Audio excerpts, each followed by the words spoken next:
How much does that mean to you? It means a lot. You know, our guys have put in a good body of work. We got a good class of seniors, and you know we're going to be pretty young, but you know we got some guys leading this group. You know, about 2 guys with me today, Denzel Jackson and Joe Barnes, have been with this program for 5 years, and they've shown a tremendous amount of leadership. And we're going to need it this year because we are an extremely young football team. But I think our guys are up for the challenge. For a little stretch there was that uncertainty of will we be bowl eligible, playoff eligible this coming season. You are. How much does that put a bounce back in everybody's step? It puts a tremendous bounce back, especially for the seniors.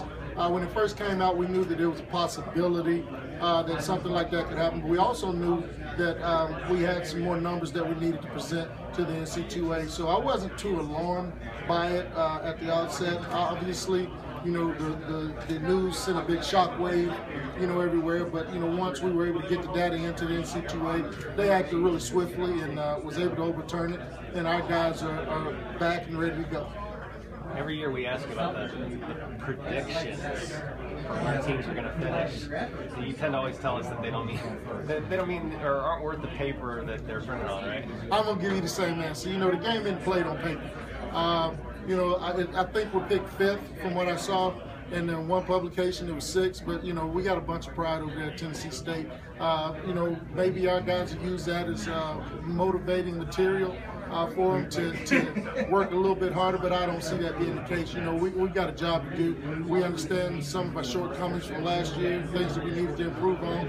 And this is a tough conference. You know, when you look at it from top to bottom, you know, you got to be prepared week in and week out to play good football teams. I mean, from 1 to 9. So you just got to be prepared and you got to be ready to play. And our guys are going to be up for the challenge. We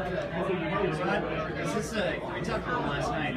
Just 4 home games. Is that the fewest amount of home games you've ever had? I think so. Yeah. I think so. 4 home games. You know, we got 2 at Hell Stadium and 2 at Nissan Stadium, which we talked about last night. But we also play in Memphis, which you know is a home game for us, so to speak. You know, our kids love to make that trip down there. It's a big event for us down in the Southern Heritage Classic. You know, we got to go down to Tallahassee this year and play another non-conference game against Florida A&M. And then our conference schedule kind of balances out a little bit, but it's going to be a tough year with the young team being on the road that many weeks in a row. But we try to keep it business as usual. Even when we have home games, we treat our itinerary. We go business as usual, as if we were at a home game. So it's not going to change much for us. We'll just be playing those games in an opposing team stadium. Rod Ford is Ronald having at least some experience, maybe not as much last year as he did his freshman year. Well, I think it's very important. You know, Butler, we rode him to the playoffs 2 years ago, and he did a good job. He won 8 games for us while Mike was out. Although he didn't have the season that we would have liked him to have last year when Mike was injured, he's bounced back tremendously, and you know he's done a lot of studying in the film room. He's grown, he's matured, and we'll give him a few more things that he does well this year. You know, we have a change in our offensive coordinator. Jeff Parker will be calling the plays this year, and I think that it's going to open up the playbook a little bit more for Butler and O'Shea Carter. Rod, which player in the league not on your team is a must-watch? You've got to see him play. Man, Jacksonville State's whole defense. They got a defensive line that just won't quit. You know, I compare them to our guys up front. You know, those guys really get after it. They cause a lot of trouble. Obviously, they have the reigning defensive player of the year coming back. And the McRoberts kid, you know, even though we don't play him this year, I watched him on tape last year. The kid, the receiver from SEMO, he's special. You know, and like I said, every team in this league, you look at the quarterback from EIU, scoring down the line. It doesn't, you know, Tech, you know, they got the golf kid, the linebacker, that makes a tremendous lot of plays over there, and they got a quarterback that's growing every year, and it's just a tough league. You can't really just point out one. When you watch OVC football and you get an opportunity to watch OVC teams play, just sit back and enjoy the ride, because it's going to be an exciting season this year. You've had a lot of guys on your team play in the Super Bowls.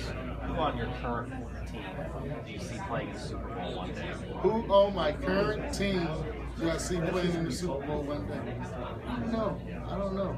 there are a couple of guys that will have opportunities to play at the next level, but I'm not, going to point them out. I know we still have a couple of pretty good offensive linemen. We got a couple of defensive linemen that could have opportunities to play at the next level. So, but to say who's going to play in the Super Bowl, you rarely run across a Dominique Rodgers-Cromartie. That's a once in every 15-year deal, I believe, at our level. And Anthony Levine, he played in a couple of Super Bowls, so you never know. You can be sitting on the sideline playing in the Super Bowl. Lamar Divins, people forget about him. He was in the Super Bowl with the San Francisco 49ers, but nobody knows about him because he was inactive for that game. So we've got a track record of getting guys there, so it would be wise for NFL teams just to pick a guy from TSU because it may get him to the Super Bowl.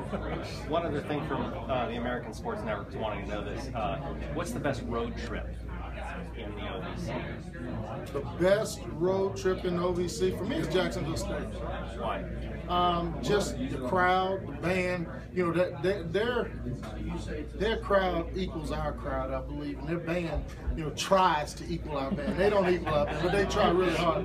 But it's always going to be a fight. They got a good atmosphere down there, and I just like that game. The sidelines are really close.